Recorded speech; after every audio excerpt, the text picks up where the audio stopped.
This channel does not promote any violent, harmful, or illegal activities. All content provided by this channel is meant for an educational purpose only. গেরুয়ার সঙ্গে পবিত্রতা যেমন আছে তার সঙ্গে একটা আধ্যাত্মিকতা, স্পিরিচুয়াল একটা সিম্বল সব কিছুর বিষয় আছে। ফলে গেরুয়া যত্রতত্ত্ব ব্যবহার করলে একটা সমস্যা হয়।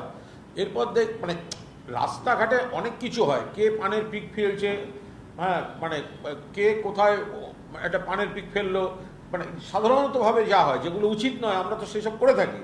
তারপর আরও অন্য ধরনের কাজ কেউ করে ফেললো ফুটপাতের ধারে, তো সেগুলো গেরুয়া তার জন্য পেতে দেওয়ার কি দরকার? গেরুয়ার পবিত্রতাটা তো রাখুন। নতুন রাজ্য সরকার এসে আজকের দিনটাই কন্যাশ্রী বদলে কন্যা রত্ন দিবস বলে পালন করছেন। শুধু নাম বদল, এই করে কি মমতা বন্দ্যোপাধ্যায়ের অবদানকে মুছে ফেলা যায়? Shri out Ratna in, but Mamata Bandyopadhyay always. শুধু নাম আর রং বদলে সরকার হয়েছে, কাজ তো সব করে গেছেন মমতা ব্যানার্জি। তাহলে এবার অন্যান্য জায়গার যে বড় বড় ঘটনা, বিভিন্ন ঘটনা, সেগুলোর জন্য সেখানকার সমস্ত যারা বিজেপির মুখ্যমন্ত্রী, বিজেপির কনসার্ন মন্ত্রী, তাদেরকেও তাহলে অ্যারেস্ট করা হোক।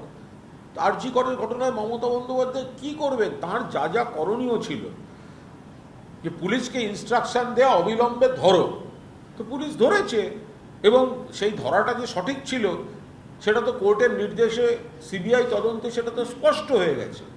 তাহলে মমতা বন্দ্যোপাধ্যায়ের দিকে কাদা ছোঁড়া হচ্ছে কেন? তিনিও প্রতিবাদ করেছেন, তিনিও রাস্তায় হেঁটেছেন। এনআরএস হাসপাতালের ঘটনা নিয়ে আমরা পরিষ্কার সিটিং জাজ দিয়ে বিচার বিভাগীয় তদন্ত চাই।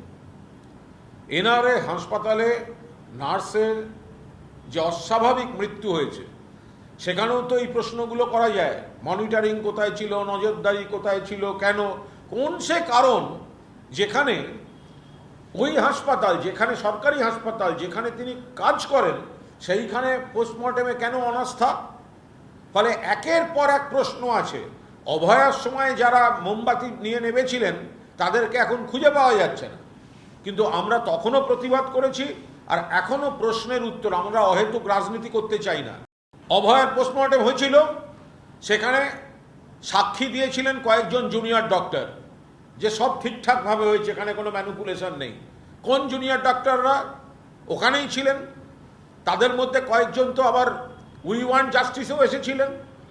ফলে 5 জন না কজন জুনিয়র ডক্টর, যে কজনই হোক সংখ্যাটা, যাদের সই আছে, যদি নির্মল ঘোষকে কাস্টডিতে নিয়ে কেন শ্মশানে গেছে হয়, তাহলে এই 5 জন জুনিয়র ডক্টরকে কাস্টডিতে নিয়ে ওই পোস্টমর্টেমটা কি হয়েছিল সিআইডি দেখুক।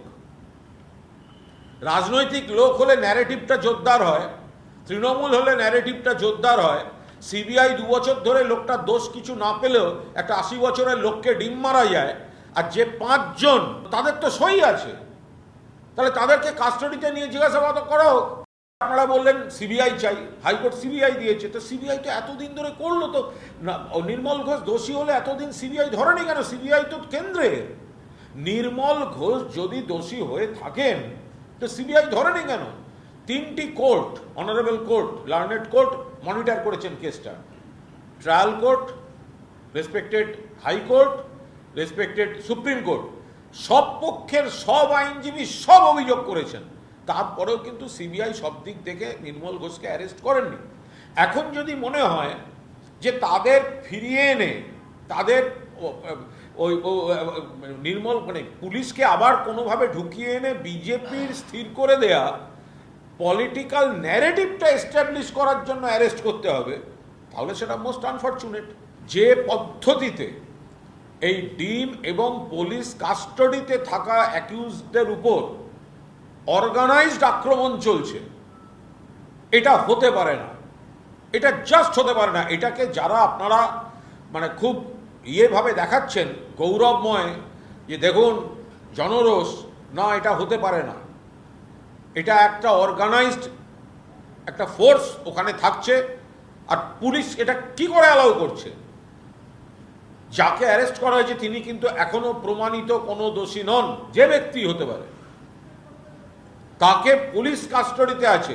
পুলিশ তো পোজ দিয়ে ছবি ডিম মারার ব্যবস্থা করে দিচ্ছে, সামনেটা সরিয়ে দিচ্ছে, ওই মানে সরকারি প্রেমিসেসের মধ্যে লোক ঢুকে দাঁড়িয়ে ডিম মারছে, পুলিশের গায়েও ডিম লাগছে, এটা কোন কালচার হচ্ছে?